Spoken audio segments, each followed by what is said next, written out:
الحمد لله نحمده ونستعينه ونستغفره ونؤمن به ونتوكل عليه ونعوذ بالله من شرور انفسنا ومن سيئات اعمالنا من يهده الله فلا مضل له ومن يضلل فلا هادي له ونشهد ان لا اله الا الله وحده لا شريك له ونشهد ان سيدنا مولانا محمدا عبده ورسوله قال الله تبارك وتعالى في القران المجيد والفرقان الحميد واعوذ بالله من الشيطان الرجيم بسم الله الرحمن الرحيم قل ان صلاتي ونسكي ومحياي ومماتي لله رب العالمين صدق اللہ العلی العظیم. معزز سامعین کرام، محترم بزرگوں، عزیز نوجوان ساتھیوں، دنیا میں انسان جب تک زندہ رہتا ہے وہ اپنے آس پاس رہنے والے لوگوں سے محبت کرتا ہے. جس کے ساتھ جتنا گہرا رشتہ ہوتا ہے انسان اس سے اتنی زیادہ محبت کرتا ہے. اولاد کا ماں باپ سے بڑا گہرا رشتہ ہے، اس لیے ماں باپ اپنی اولاد سے بڑی محبت کرتے ہیں. بھائی اور بہنوں کا بھی آپس میں بڑا گہرا تعلق ہوتا ہے. ایک ساتھ رہتے ہیں، ایک گھر میں کھیل کر بڑے ہوتے ہیں، ایک ساتھ جوان ہوتے ہیں، تو بھائی بہنوں کے اندر بھی محبت کا رشتہ ہوتا ہے. اور اسی طرح باقی جتنے رشتہ داریاں ہیں ہر رشتے کے اندر محبت پائی جاتی ہے. اور اس سے آگے نکل کر ایک اجنبی انسان سے دوستی ہو گئی تو پھر اس دوستی کے اندر بھی ایک دوسرے سے محبت ہو جاتی ہے. پڑوس میں آدمی رہتا ہے، پڑوسیوں سے بازو بازو رہنے کی وجہ سے پڑوسیوں کے درمیان بھی محبت قائم ہوتی ہے. تو دنیا کے اندر انسان جب سے پیدا ہوتا ہے موت تک وہ ہر ایک رشتے سے محبت کرتا ہے. اور جو رشتہ جتنا زیادہ گہرا ہوتا ہے اتنی زیادہ اس رشتے کی محبت انسان کے دل میں پائی جاتی ہے. اب ایک ماں باپ ہے، بچے کے لیے بڑی سے بڑی قربانی دے دیتے ہیں، اپنا سب کچھ داؤ پہ لگا دیتے ہیں. بچہ بیمار پڑ گیا، اس کے علاج کے لیے ضرورت پڑ گئی، بچے کی زندگی بچانے کے لیے ماں باپ کبھی ماں اپنے زیورات فروخت کر دیتی ہے، کبھی باپ اپنی زندگی بھر کی کمائی ہوئی دولت سے خریدا ہوا زمین فروخت کر دیتا ہے. اور کبھی کبھی ماں باپ بچے کی زندگی بچانے کے لیے اپنا سب کچھ داؤ پہ لگا دیتے ہیں تاکہ ہمارا بچہ صحت مند ہو جائے. یہ جو ماں باپ اپنے بچے کی اوپر اپنا سب کچھ لٹا رہے ہیں یہ اصل میں یہ ان کی محبت کا تقاضا ہے. جو وہ اپنے بچے سے کرتے ہیں یہ محبت کا تقاضا ہے کہ وہ اپنا سب کچھ لٹانے کے لیے تیار ہو جاتے ہیں. تو جو جس سے جتنی محبت کرتا ہے اس محبت کے اندر وہ اتنا زیادہ اپنے آپ کو قربان کر دیتا ہے. دنیا کے اندر سب سے بڑا سب سے زیادہ محبت والا رشتہ کون سا ہے؟ اللہ تبارک و تعالیٰ قرآن کریم کے اندر ارشاد فرماتے ہیں والذین آمنوا اشد حبا للہ. اللہ تبارک و تعالیٰ فرما رہے ہیں جو ایمان والے ہیں، جن کے دلوں کے اندر ایمان ہے. کافروں کی بات چھوڑیے، وہ تو خدا کو نہیں مانتے. یہاں اللہ ایمان والوں کی بات کر رہا ہے اور یہ کہہ رہا ہے والذین آمنوا، جو لوگ ایمان لائے، مسلمان کہلائے، اپنے آپ کو ایمان والا کہا، وہ محبت کرتے ہیں سب سے زیادہ. کس سے کرتے ہیں؟ والذین آمنوا اشد حبا للہ. اللہ فرما رہا ہے ایمان والا سب سے زیادہ محبت اپنے پیدا کرنے والے خالق و مالک رب العزت اللہ کی ذات سے کرتا ہے۔ اللہ سے محبت انتہائی درجے کی ہونا چاہیے۔ ایمان والے کو کتنی محبت ہونی چاہیے؟ ایک ماں باپ اپنے بچے سے جتنی محبت کرتے ہیں اس سے زیادہ، بچے اپنے ماں باپ سے جتنی محبت کرتے ہیں اس سے زیادہ، رشتہ دار اپنے رشتہ داروں سے جتنی محبت کرتے ہیں اس سے زیادہ، یہاں تک کہ زندگی بھر کی کمائی ہوئی دولت ہے اس سے زیادہ۔ اور اگر بہترین تجارت کرنے والا انسان ہے تو تجارت اپنی تجارتوں سے بھی زیادہ محبت ایک ایمان والا اپنے اللہ سے کرتا ہے۔ یہ ایمان کا تقاضا ہے۔ دنیا کے اندر آپ نے سنا ہے کہ محبت میں لوگوں نے بہت کچھ کی، بڑی بڑی قربانیاں دی، جھوٹی محبتیں، ختم ہو جانے والی محبتیں، بےہودہ محبتیں۔ ایک محبتوں کے اندر دنیا کے اندر ایسی لو اسٹوریز بہت سارے ہیں جو لوگ ایک دوسرے کو جو ہے اس کی مثال دیتے ہیں کہ یہ دنیا کے اندر ایسی محبت ان لوگوں نے کی کہ یہ دنیا میں ایک مثال قائم کر کے چلے گئے۔ ایسی محبت ہے، بعض لوگ لیلا اور مجنوں کی محبت کے قصے سناتے ہیں، کہتے ہیں کہ ان لوگوں نے محبت میں اپنی مثال دنیا میں قائم کی۔ اور کبھی شیرین اور فرحات کی مثالیں دی جاتی ہیں کہ یہ ایک دوسرے سے اتنی محبتیں کی کہ ان کی محبتیں دنیا میں ایک مثال بن گئی، ہسٹری کا ایک حصہ بن گئی، لوگ ان کی مثال محبت کی مثالیں دیتے ہیں۔ لیکن یہ انسان سے انسان کی محبت ہے۔ دنیا کے اندر سب سے زیادہ گہری محبت ایمان والے کی اپنے پروردگار سے ہے۔ ایسی محبت دنیا میں کسی سے نہیں کی گئی جتنی اللہ سے محبت اس کے ماننے والے مسلمان بندوں نے کی ہے۔ مثالیں قائم کر کے بتا دی کہ اللہ کی محبت میں نہ مال کی کوئی حیثیت، نہ جان کی کوئی حیثیت، نہ اپنی اولاد کی کوئی حیثیت ہے۔ اللہ سے محبت کے سامنے دنیا کی تمام محبتیں بیکار ہو جاتی ہیں۔ ایسی مثالیں قائم کی۔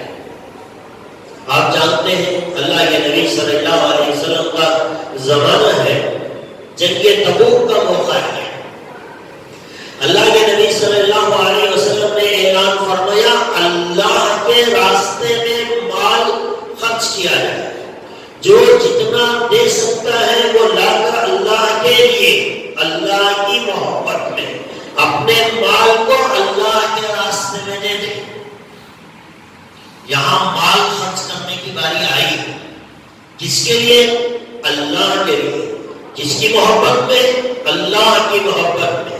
کس کے اعلان پر؟ اللہ کے اعلان پر۔ لوگوں نے لائے سب کچھ، جس کے پاس جو کچھ تھا وہ سب لے کر آ کر آئے۔ حضرت عمر فاروق رضی اللہ تعالیٰ عنہ نے اپنا جو کچھ مال تھا اس نے آدھا مال اپنے لیے رکھا، آدھا مال اللہ کے نبی کی خدمت میں لائے۔ اور اللہ کے نبی صلی اللہ علیہ وسلم نے پوچھا ہے عمر کیا لے کر آئے؟ حضرت عمر نے فرمایا اللہ کے نبی آدھا مال لے کر آیا ہوں، آدھا اپنی بیوی بچوں کے لیے چھوڑا ہوں، اور آدھا مال اللہ کے راستے میں اللہ کے نام پر دینے کے لیے لایا ہوں۔ اس کے بعد صدیق اکبر آئے رضی اللہ تعالیٰ عنہ، ابو بکر صدیق لائے، جو کچھ ان کے پاس تھا لائے، اللہ کے نبی کی خدمت میں پیش کیا صلی اللہ علیہ وسلم۔ اللہ کے نبی صلی اللہ علیہ وسلم نے پوچھا ہے ابو بکر کیا لائے اور کیا چھوڑ کر آئے اپنی بیوی بچوں کے لیے؟ اللہ کی محبت دیکھو، دنیا میں اس سے زیادہ گہری محبت کوئی کسی سے نہیں کیا جتنا ایک ایمان والا اپنے اللہ سے کرتا ہے۔ حضرت صدیق اکبر رضی اللہ تعالیٰ عنہ نے فرمایا اللہ کے نبی میرے پاس جو کچھ تھا وہ سب لے کر آ گیا۔ اللہ کے نبی نے پوچھا بیوی بچوں کے لیے کچھ تو چھوڑا ہوگا؟ اب یہاں ایک طرف اللہ کی محبت اور ایک طرف بیوی اور بچوں کی محبت اور بیوی بچوں کی ضروریات تھی۔ اللہ کے نبی نے پوچھا کیا لائے؟ کہا سب کچھ لے کر آ گیا. پوچھا اللہ کے نبی صلی اللہ علیہ وسلم نے بیوی بچوں کے لیے کیا چھوڑا؟ حضرت ابوبکر صدیق رضی اللہ تعالیٰ عنہ نے کہا صرف اللہ اس کے رسول کا نام چھوڑا ہے، باقی جو کچھ گھر میں تھا سب سمیٹ کر لایا. جب اللہ کے نام پر دینے کی باری آئی تو اس سے زیادہ دینے کا موقع اور کہاں ملے گا؟ سب کچھ لے کر آئے. اللہ کے نبی صلی اللہ علیہ وسلم نے دیکھا کہ حضرت ابوبکر صدیق کے جسم پر بھی کپڑے نہیں ہیں، وہ تو وہ تاج تھا جسے انہوں نے اپنے جسم پر لپیٹ لیا ہے. اللہ کے نبی صلی اللہ علیہ وسلم نے پوچھا کہ میں آپ اپنے کپڑوں کا کیا کیا؟ کہا کہ میں نے اپنے کپڑے بھی اتار دیے، اللہ کے نام پر خیرات کر دیے. یہ بھی لایا شاید کسی غریب کے کام آ جائے، کسی کا بدن ٹھکنے میں کام آ جائے. حضرت ابوبکر صدیق رضی اللہ تعالیٰ عنہ نے اپنی زندگی میں سب کچھ لا کر اللہ کے راستے میں دے دیا. یہ صرف زندگی کی بات نہیں تھی. جب حضرت ابوبکر صدیق رضی اللہ تعالیٰ عنہ کا انتقال ہونے لگا، حضرت ابوبکر صدیق رضی اللہ تعالیٰ عنہ نے اپنی اولاد سے کہا کہ دیکھو جب میرا انتقال ہو جائے تو میرے لیے نیا کپڑا نہ خریدنا، میرے لیے یہ پرانے کپڑے ہیں، انہی کپڑوں میں مجھے کفن پہنایا جائے اور انہی پورے پرانے کپڑوں کے اندر مجھے دفن کر دیا جائے. اولاد نے کہا یہ کیا بات کر رہے ہیں؟ کیا ہمارے پاس اتنی حیثیت نہیں ہے؟ کیا ہم اتنے بھی مجبور ہو گئے کہ آپ کے لیے نیا کفن کا کپڑا نہ خرید سکے؟ ہم تو نیا کپڑا لائے ہیں، آپ کے لیے بہترین کفن کا انتظام کریں گے. حضرت ابوبکر صدیق رضی اللہ تعالیٰ عنہ نے فرمایا کہ دیکھو خبر میں جانے کے بعد کپڑا نیا ہو یا پرانا وہ تو میلا ہو ہی جاتا ہے، وہ تو کسی کے کام نہیں آتا. جو نیا کپڑا میرے کفن کے لیے لا رہے ہوں، اگر وہی نیا کپڑا کسی غریب کے بدن پر چلا جائے تو وہ اس کے جسم ڈھانپنے کے لیے کام آئے گا. رہی بات میرا جسم، وہ تو خبر میں جانے والا ہے، اس کے لیے نیا پرانے سے کوئی فرق نہیں پڑتا. تو حضرت صدیق اکبر رضی اللہ تعالیٰ عنہ نے اپنی زندگی میں بھی یہ مثال بتائی اور عین موت کے وقت پر بھی حضرت ابوبکر صدیق رضی اللہ تعالیٰ عنہ نے بتایا کہ اللہ کے لیے انسان اپنا سب کچھ لٹا سکتا ہے، زندگی بھر کی کمائی ہوئی دولت، یہاں تک کہ نیا کفن بھی اللہ کے نام پہ کسی غریب کو دے کر چلا جاتا ہے، اور پرانے کفن کے اندر پرانے کپڑے میں لپیٹ کر وہاں جا کے دربار میں پہنچنا چاہتا ہے. تو اللہ کے نام پر دینے والوں نے مال اس طرح لوٹا، یہ محبت کی نشانی ہے، اللہ سے محبت کی نشانی ہے. ایک صحابی ہے، نکاح ہوا ہے، اللہ کے لیے قربانی. لوگ لیلا مجنون کی محبت کے بڑے فسانے سناتے ہیں، کہتے ہیں کہ انہوں نے محبت کی مثالیں قائم کی. ارے دوستو، اللہ سے محبت کرنے والوں نے ایسی مثالیں قائم کر کے دنیا میں چھوڑ کر چلے گئے کہ قیامت تک آنے والے انسانوں کو ایک رہنمائی اس میں ملتی ہے. ایک صحابی رات نکاح ہوا، پہلی رات گزری، صبح میں اٹھے ہیں، ابھی غسل نہیں کیا ہے، اعلان ہو رہا ہے کہ اللہ کے راستے میں چلنا ہے، جہاد کے لیے دشمنوں سے مقابلہ کرنا ہے. کبھی مال کا تقاضا اللہ کی طرف سے ہوتا تھا، کبھی اپنی جانوں کا تقاضا ہوتا تھا کہ لوگ اپنی جان کو اپنی ہتھیلی میں لے کر نکلتے تھے. یہ حضرت مصعب بن عمیر تھے جنہوں نے ایک رات کے دلہا تھے، صبح میں غسل کرنا چاہتے تھے، لیکن عین اسی وقت کسی اعلان کرنے والوں نے کہا کہ اللہ کے نبی صلی اللہ علیہ وسلم کی طرف سے حکم ہے کہ اللہ کے راستے میں جہاد کے لیے چلنا ہے، پانی نہانا غسل کرنا ضروری نہیں سمجھا. گھر میں نئی نویلی ایک رات کی دلہن اپنی خواہشات کی قربانی، اپنے خواہشات کی قربانی اللہ کے لیے دینے والا نے کیسی کیسی قربانیاں دی. ایک رات کا دلہا اپنے سامنے ایک نئی نویلی دلہن کو چھوڑ کر اللہ کے راستے میں تلوار لے کر نکلتا ہے. نکلنے والے کو معلوم ہے کہ اس میں میری جان بھی جا سکتی ہے، لیکن یہ جان جائے گی تو کس کے نام پر جائے گی؟ اللہ کے لیے جائے گی، اللہ کے نام پر جائے گی، اللہ کی محبت میں لٹائی جائے گی، لہذا یہ نکلے اور عین جنگ کی حالت میں وہ شہید ہو گئے۔ دینے والوں نے اللہ کے نام پہ کیا نہیں کیا؟ مال لٹانے والوں نے اپنے گھر میں جھاڑو مار نہیں سارا مال لا کر دے دیا۔ جان لٹانے والوں نے اپنی نئی نویلی دلہن کو چھوڑ کر ایک رات کا دلہا بھی اپنی جان لٹایا اللہ کے نام پر۔ یہ محبت ہے۔ حضرات صحابہ کرام رضوان اللہ تعالی علیہم اجمعین کے ایک نہیں ہزاروں واقعات ایسے ہیں جس کے اندر حضرات صحابہ کرام نے اللہ کی محبت میں اپنی جان کو لٹایا، اپنی اولاد کی قربانیاں دی، اپنا مال لٹایا۔ لیکن اس کے لیے کہ یہ اللہ کی محبت کیسے ہوتی ہے، کیا کچھ اس کے لیے کیا جا سکتا ہے، اس کی مثال دنیا میں قائم رکھنے کے لیے اللہ تبارک و تعالیٰ نے سال میں ایک مرتبہ ذی الحجہ کا مہینہ ہمارے سامنے لاتے ہیں۔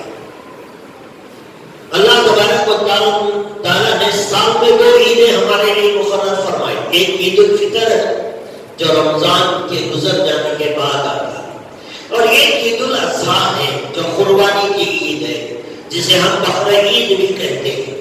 یہ سال میں 2 عیدیں ہیں، 2 عیدوں کی اپنی ایک الگ تاریخ ہے، تو یہ قربانی کی عید بھی اپنے پیچھے ایک سبق لے کر آئی ہے اور سارے امت مسلمہ کو وہ یاد دلاتی ہے۔ عید الفطر، عید الاضحیٰ، یہ 2 ہمارے عید ہیں۔ عید الاضحیٰ جب بقرہ عید آتی ہے لوگ اپنے جانوروں کی قربانی دیتے ہیں۔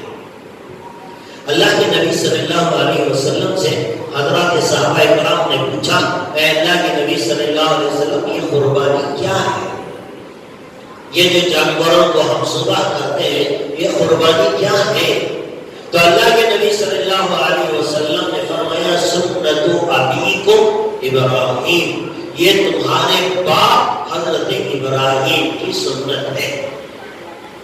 حضرت ابراہیم کی یہ سنت کیسے بنی؟ پھر اللہ کے نبی صلی اللہ علیہ وسلم نے وہ سارے تاریخی واقعات حضرات صحابہ کرام کو بتایا۔ قرآن کریم کی آیتوں کے اندر اللہ نے اتارا اور بتایا کہ میرا خلیل، میرا ابراہیم میری محبت میں کیا کچھ کر گیا۔ حضرت ابراہیم کی زندگی سال میں ایک مرتبہ ہمارے سامنے تازہ ہوتی ہے۔ یہ جب ذی الحجہ کا مہینہ آتا ہے لوگ حج کے لیے جاتے ہیں، وہاں حضرت ابراہیم علیہ السلام کی یاد تازہ ہوتی ہے۔ کعبۃ اللہ کو دیکھتے ہیں، معلوم ہوتا ہے یہ حضرت ابراہیم نے بنایا۔ مقام ابراہیم پر نماز پڑھتے ہیں، حضرت ابراہیم کی یاد آتی ہے۔ صفا مروہ پہ دوڑ لگاتے ہیں، حضرت حاجرہ اور حضرت اسماعیل کا ایڑیا مارنا یاد آتا ہے۔ مینا میں جا کر جانور ذبح کرتے ہیں، حضرت ابراہیم کا حضرت اسماعیل کے گلے پر چھری پھیرنا یاد آتا ہے۔ تو لوگ دنیا بھر سے جب حج کے لیے جاتے ہیں ان کے سامنے حضرت ابراہیم کی زندگی کی یاد تازہ ہو جاتی ہے۔ جو لوگ حج کے لیے گئے ان کو تو وہاں یاد تازہ ہو گئی، جو لوگ حج کے لیے نہیں گئے ان کو اپنے اپنے مقام پر ذی الحجہ کی 10ویں تاریخ کو عید الاضحیٰ کی نماز کے بعد اپنے اپنے جانوروں کی قربانی دیتے وقت یہ یاد آتا ہے کہ حضرت ابراہیم علیہ السلام نے اللہ کی محبت میں کتنی بڑی قربانیاں دی۔ ایک نہیں، حضرت ابراہیم جب ہوش سنبھالے، چلنے پھرنے کے قابل ہوئے، عقل آئی، تھوڑی سمجھداری آئی، تب سے ان کے اوپر اللہ نے ان کو آزمانا شروع کر دیا۔ وَإِذِ ابْتَلَىٰ إِبْرَاهِيمَ رَبُّهُ، اللہ تبارک و تعالیٰ فرماتے ہیں کہ ہم نے ابراہیم علیہ السلام پہ ایک کے بعد ایک آزمائش میں ان کو ڈالتے گئے۔ چھوٹے بچے تھے، باپ ان کا بت بناتا تھا، بازار میں بیچتا تھا۔ حضرت ابراہیم نے کہا اپنے ابا سے، اے ابا جان آپ جس خدا کو مانتے ہیں یہ خدا نہیں ہو سکتا، یہ پتھر کا مٹی کا بنایا ہوا یہ بت ہے، یہ تمہاری بات سن نہیں سکتا، وہ تمہاری ضرورتوں کو پورا نہیں کر سکتا۔ جب باپ کے سامنے کہا تو حضرت ابراہیم علیہ السلام کے باپ نے حضرت ابراہیم کو گھر سے نکال دیا۔ چھوٹی سی عمر ہے، کہاں جائیں گے؟ جب پیدا کرنے والا باپ گھر سے نکال دے تو پھر وہ بچہ کہاں جا کر زندگی گزارے گا؟ ویسے سارے ملک کے اندر ان کے دشمن تھے، باپ نے بھی کہا کہ تم میرے گھر میں نہیں رہ سکتا، تم میرے گھر سے نکل جا۔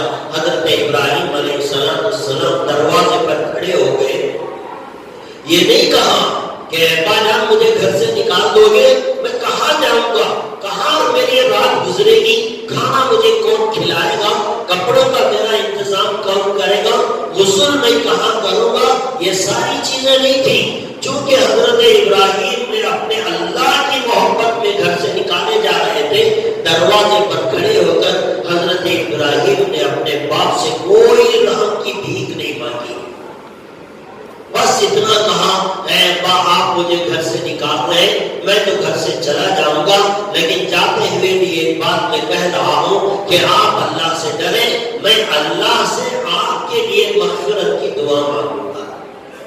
یہ کہہ کر گھر سے چلے گئے۔ پھر کن حالات میں ان کی زندگی گزری اللہ آپ جانتے ہیں کہ کن کن حالات سے ان کو گزارا ہوگا۔ پھر اس کے بعد حضرت ابراہیم کو جب وہ جوان ہو گئے، آنکھ کے انگاروں میں ڈالنے کا وقت آیا، سارے لوگ دشمن بن گئے۔ اسی خدا کی محبت میں جب انہوں نے ایک اللہ کی طرف دعوت دی، بتوں کا انکار کیا، بادشاہ بھی مخالفت میں آ گیا، شہر کے لوگ مخالفت میں آ گئے، اور آخر میں ایک بہت بڑا آگ کا علاوہ تیار کیا گیا جس میں بڑی بڑی لکڑیاں ڈال کر آگ جلائی گئی۔ حضرت ابراہیم پہ یہ دوسرا امتحان تھا۔ حضرت ابراہیم علیہ السلام کو دور سے اٹھا کر آگ میں پھینکا جانا طے ہوا مشورے سے۔ اب حضرت ابراہیم کو اٹھا کر پھینکا جا رہا ہے، ایسے میں حضرت جبرائیل ان کے پاس آئے، آ کر کہا ابراہیم اگر چاہو تو میں تمہاری کچھ مدد کر دوں، ابھی تھوڑی دیر اٹھائیں گے، پھینک دیں گے، تمہیں آگ کے انگاروں میں ڈال دیں گے، اور یہ آگ کے انگارے تمہیں جلا کر راکھ کر دیں گے، لہذا اگر تم چاہو تو میں تمہاری کچھ مدد کروں۔ حضرت ابراہیم نے کہا تمہیں خدا نے بھیجا، اللہ نے بھیجا، یا تم اپنی طور سے آئے ہو؟ حضرت جبرائیل نے کہا اللہ کا حکم تو نہیں ہے، لیکن میں نے درخواست لے کر آیا ہوں کہ اگر آپ میری مدد چاہیں گے تو میں آپ کی مدد کروں گا۔ تو حضرت ابراہیم نے کہا کہ جس اللہ پہ میں ایمان لاتا ہوں وہ اللہ مجھے اس حال میں بھی دیکھ رہا ہے، اگر وہ مجھے بچانا چاہے گا تو وہ بچا لے گا، مجھے تمہاری مدد کی بھی کوئی ضرورت نہیں۔ ایمان والا اپنے ایمان پہ اتنا پختہ ہوتا ہے۔ ایک مرتبہ کہا اللہ میرا حاجت روا، اللہ میرا مشکل کشا، اللہ میری ضرورتوں کا پورا کرنے والا، وہ ساری زندگی اس بات پہ قائم رہے گا۔ یہ نہیں کہ جب اچھا تھا تو کہتا تھا اللہ کرنے والا، جب پریشانی آ گئی ادھر ادھر کی ٹھوکریں کھا رہا ہے، ادھر بھی بھاگ رہا ہے ادھر بھی بھاگ رہا ہے، لیکن جس کے پاس مانگنا اس سے نہیں مانگ رہا ہے۔ حضرت ابراہیم نے عین آگ کے اندر ڈالے جانے کے وقت بھی حضرت جبرائیل کی مدد لینے سے انکار کر دیا۔ اسے کہا کہ توحید اسے کہتے ہیں، اللہ کو ماننا اسے کہتے ہیں۔ اور پھر ایک وقت آیا وہاں حضرت ابراہیم کو آگ میں ڈالا، حضرت ابراہیم کے لیے اللہ نے اس آگ کو گلے گلزار بنا دیا۔ حضرت ابراہیم چین سکون اطمینان کے ساتھ اس آگ کے انگاروں کے اندر رہے۔ یہ بھی ایک امتحان تھا حضرت ابراہیم کا، اس سے بھی آگے بڑھے۔ حضرت ابراہیم علیہ السلام کی عمر پروان چڑھنے لگی۔ کہتے ہیں بعض روایتوں میں آیا ان کی عمر 80 سال ہو گئی تھی یا 90 سال ہو گئی تھی، بوڑھے ہو گئے تھے، لیکن اولاد ان کے لیے نہیں تھی۔ حضرت ابراہیم علیہ السلام نے ہاتھ اٹھائے، اللہ سے دعا مانگی، رب هب لی من الصالحین، اے اللہ ایک نیک اولاد مجھے دے دے۔ اللہ تبارک و تعالیٰ نے اس بڑھاپے کی عمر میں ایک اولاد دی۔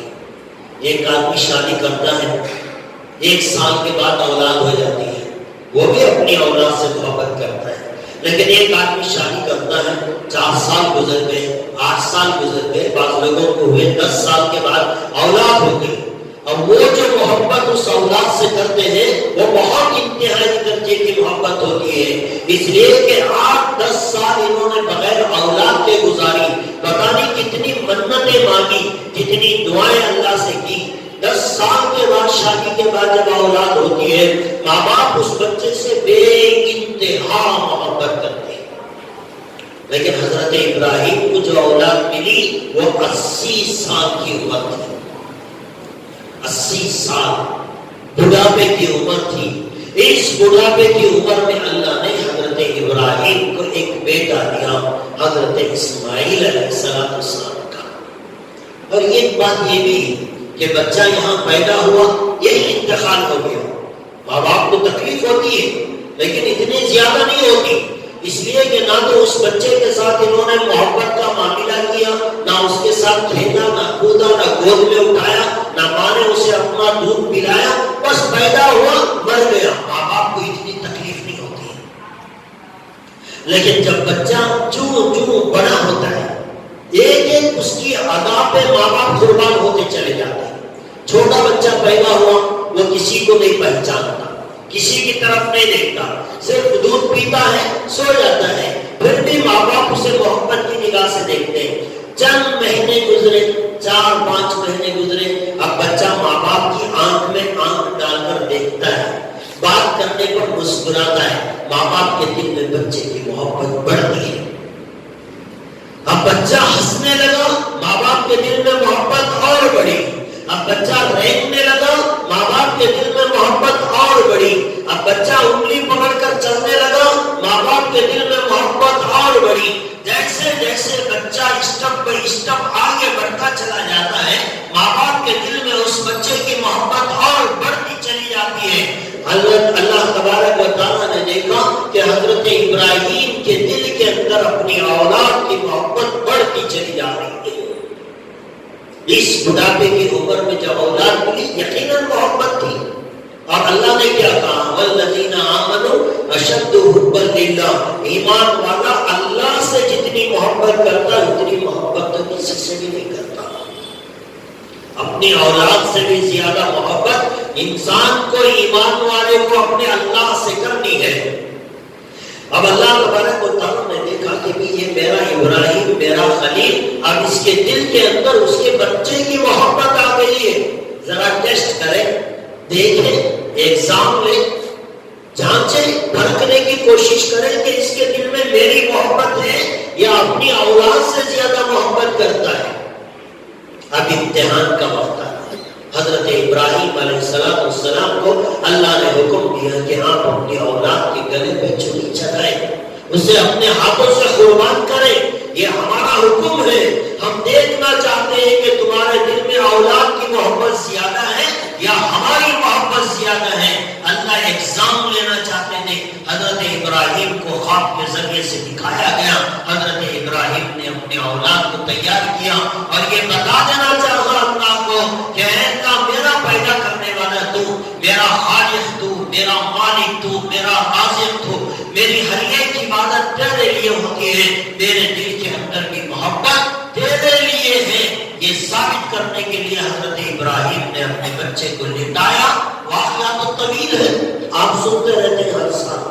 حضرت ابراہیم نے حضرت اسماعیل کے گلے پہ چھری چلا دی. یہ اور بات ہے، فرشتے سکتے میں تھے.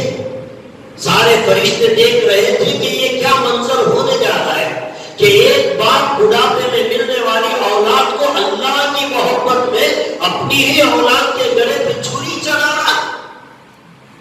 ساری دنیا کے ملائکہ اور فرشتہ یہ منظر دیکھ رہے تھے. آئے جب چھری چلائی، چلانا ان کے اختیار میں تھا، اتنا کرنا ان کے اختیار میں تھا، انہوں نے کر دیا.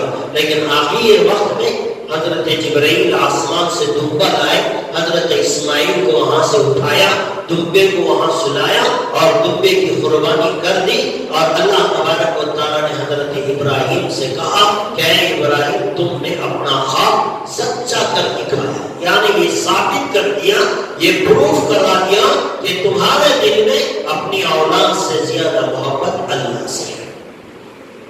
سال میں ایک مرتبہ یہ قربانی کی جو عید آتی ہے وہ اصل میں صرف گوشت کھانے کے لیے نہیں ہے، وہ صرف جانوروں کو ذبح کرنے کے لیے نہیں ہے، وہ اصل میں دل کے جذبات کو بدلنے کے لیے ہے. دل کے اندر جو جذبات ہمارے ہیں وہ پیدا ہو کہ میری محبت اللہ کے لیے ہوگی. جو اللہ کا حکم ہوگا اس میں جو کچھ آئے گا سامنے سب چیز قربانی دے دوں گا، یہاں تک کہ جیسے حضرت ابراہیم نے اپنی اولاد کی قربانی دے دی۔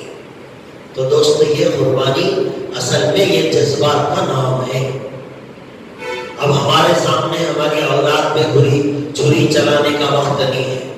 یہ تو اچھا ہوا کہ حضرت ابراہیم کی قربانی کو اللہ نے دمبے کی شکل میں قبول کر لیا، اور ہمارے لیے اللہ نے یہ حکم دیا کہ حضرت ابراہیم کی یہ سنت ہے کہ سال میں ایک مرتبہ آپ بھی اپنے اپنے مالوں میں سے کچھ مال نکالیں اور جانور خریدیں، اور اپنی اولاد کو قربانی کرنے کے جذبات کی طرح ایک جانور کے گلے پہ چھری چلا کر یہ ثابت کر دیں کہ آپ کے دل میں اللہ سے محبت ہے۔ قربانی کس پر واجب ہے؟ کون سے آدمی کو قربانی دینا ضروری ہے؟ قربانی کے بے شمار مسائل ہیں، وہ قربانی کے مسائل فی الحال تو ہم آپ کو آئندہ جمعہ بتائیں گے، لیکن ایک بات آپ اپنے ذہن کے اندر اتنی تو بٹھا لیں کہ ایک ایمان والا اللہ سے محبت سب سے زیادہ کرتا ہے۔ اللہ کا کوئی بھی حکم سامنے آ گیا وہ کر گزرے گا، چاہے اس میں اس کی دولت کا نقصان ہو، چاہے اس کی اپنی جان کا نقصان ہو، چاہے اس کی اپنی اولاد کا نقصان ہو۔ دنیا کی ہر ایک چیز کی قربانی وہ اللہ کے نام پر دے سکتا ہے، یہ جذبہ پیدا کرے۔ لیکن موجودہ جو حالات ہیں، ان حالات میں بعض لوگوں نے ایسے ہی کچھ جھوٹی خبریں واٹس ایپ کے ذریعے سے، سوشل میڈیا کے ذریعے سے لوگوں میں پھیلا دی ہے۔ کیا پھیلا دی ہے؟ یہ کہا جا رہا ہے کہ بھئی حالات صحیح نہیں ہے، کرونا کا یہ قہر جاری ہے، ایسے حالات میں قربانی کرنا چھوڑ دینا چاہیے، یہ صحیح وقت نہیں ہے، یا پھر تھوڑے پیسے خیرات کر دینا چاہیے۔ اس طرح کی باتیں کچھ سیاسی لیڈر کر رہے ہیں، لیکن سیاسی لیڈر کی بات ہمارے لیے قابل عمل نہیں ہے۔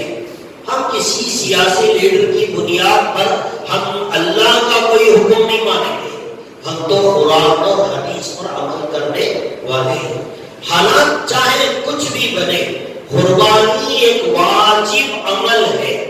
ایسا نہیں کہ یہ کوئی سنت عمل ہے، نفل عمل ہے، مستحب عمل ہے، کرے تو ثواب نہیں کرے تو گناہ نہیں، ایسا نہیں۔ یہ تو قربانی واجب عمل ہے۔ کس پر واجب ہے وہ ساری تفصیل آئندہ جمعہ میں آپ کو بتاؤں گا، لیکن جس کے اوپر قربانی واجب ہے وہ پوری کوشش کرے گا جانور کو خریدنے کی اور اس کے قربانی دینے کی۔ بعض لوگ کہتے ہیں بازار نہیں ہے، لاک ڈاؤن کا معاملہ چل رہا ہے، جانور خریدنا مشکل ہے، یہ سب نہیں کرنے والے کے لیے بہانے ہیں۔ جس کے دل میں ارادہ نہیں ہے کہ بات چھوڑا نہیں ہے، آئندہ سال دیکھ لیں گے، وہ اسے کہتا ہے بازار مہینہ کہاں سے لانا؟ بازار آج سے نہیں، 3-4 مہینوں سے بازار نہیں ہے، لیکن پھر بھی آج تک کون سا قصاب بھی اپنا دکان بند نہیں کرے۔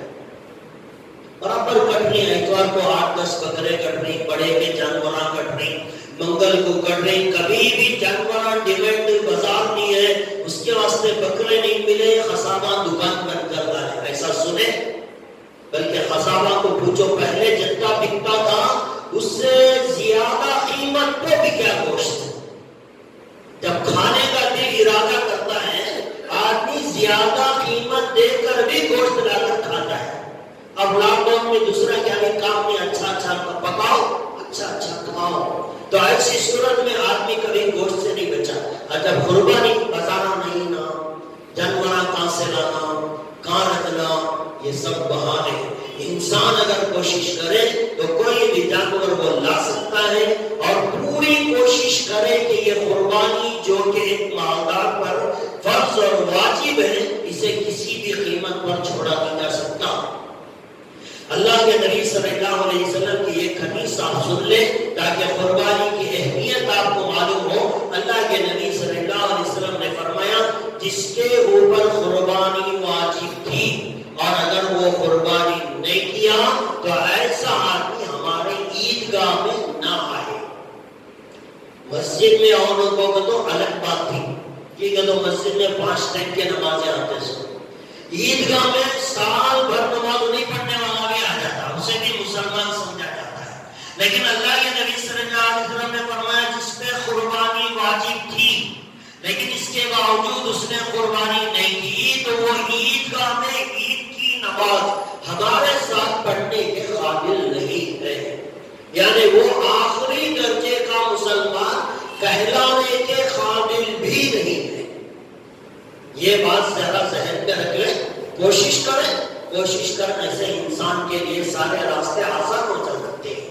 آپ اپنے شہر میں، یہاں تو ایسا کوئی مسئلہ مجھے تو نظر نہیں آ رہا ہے، ہاں اگر کسی جگہ سیل ڈاؤن کر دیا گیا کہ گھر کے باہر نہیں نکل سکتا، یا کسی انسان کو لے جا کر کوارنٹائن کے اندر رکھ دیا گیا، یا اسے پازیٹیو آنے کی وجہ سے کسی ہاسپٹل میں بند کر دیا گیا، باہر نہیں نکل سکتا، تو ایسی صورت میں بھی وہ اپنے رشتہ داروں کے ذریعے سے فون پر بات کر کے پیسے خرچ کر کے اپنے گاؤں میں اپنے گھر کے پاس اگر قربانی نہیں کر سکتا، ایسی مجبوری آ گئی، تب بھی علماء فرماتے ہیں کہ تمہارے کانٹیکٹ میں رہنے والے کسی گاؤں میں، کسی قریے میں کسی انسان سے رابطہ کر کے جانور اسی گاؤں کے اندر تمہارے نام سے قربانی کرائی جائے۔ تمہارے شہر میں نہیں ہو رہا، لاک ڈاؤن ہو گیا، نہیں کر سکتے، چلو ٹھیک ہے، لیکن بازو کے قریوں میں کسی انسان کو پیسے دے کر تمہارے نام کی قربانی قریے میں بھی صحیح کرانا ضروری ہے۔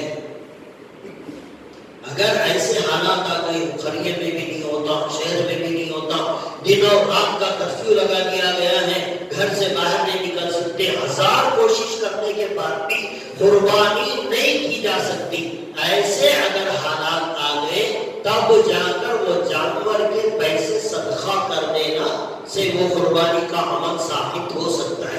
لیکن موجودہ حالات اتنے خطرناک نہیں۔ آج لوگوں کو کیا سمجھ میں آ رہا ہے؟ کرونا آتے ہی مسجدوں کو بند کر رہا ہے۔ اب اس کا مطلب یہ لوگ کیا سمجھے گے؟ تو ضرورت حالات ہے تو اللہ کے کتنے احکامات ہیں، سب کو چھوڑنے کو نکل جاؤ، مسجدیں بند کرا دیں۔ جمعہ کے اندر بھی مختصر آدمی آتے تھے، تو اب آدمی سمجھنے لگے قربانی کا بھی ایسا چلے گا، اب اس کے واسطے ایسا قربانی معاف ہو جائے گی، 10,000 کا بکرا خریدتا تھا، 1,000 روپے صدقہ کر دوں گا، بس میرا مسئلہ حل ہو جائے گا، 9,000 بچے گے۔ لوگ ایسا سوچ رہے ہیں، یہ آپ کی سوچ غلط ہے۔ آپ پوری کوشش کیجئے، جن کے اوپر قربانی ہے، وہ قربانی واجب ہے، وہ ہر حال میں اپنی قربانی دینے کی فکر کریں۔ قریوں میں جانور ملتے ہیں، بعض قریے والے تو واٹس ایپ میں ایڈورٹائز بھی کر رہے ہیں، جانوروں کی فوٹو دکھا کر بتا رہے ہیں کہ بھئی ہمارے یہاں اس طرح کے جانور ہیں، خریدنا ہو تو آ کر ہمارے پاس خرید۔ بازار سے زیادہ سستے میں جانور ملیں گے آپ کو اگر آپ کوشش کریں گے۔ لہذا دوستو، قربانی کے بے شمار مسائل ہیں، وہ آئندہ جمعہ ہم آپ کے سامنے بتائیں گے۔ فی الحال اتنا ارادہ کر کے اٹھے کہ مجھے ہر سال کی طرح اس سال بھی قربانی کرنا ہے، اور میں پوری کوشش کر کے قربانی کروں گا۔ اللہ تبارک و تعالیٰ سے دعا ہے، اللہ مجھے بھی، آپ کو بھی، بلکہ ہر ایک مسلمان کو اپنی اپنی استطاعت کے مطابق اللہ کے نام پر زیادہ سے زیادہ جانوروں کی قربانی کرنے کی اللہ ہم سب کو توفیق عطا فرمائے، ہم سب کا خاتمہ ایمان پر فرمائے۔ آمین و آخر دعوانا الحمدللہ۔ جو اب آپ سنت نہیں پڑھے اس کو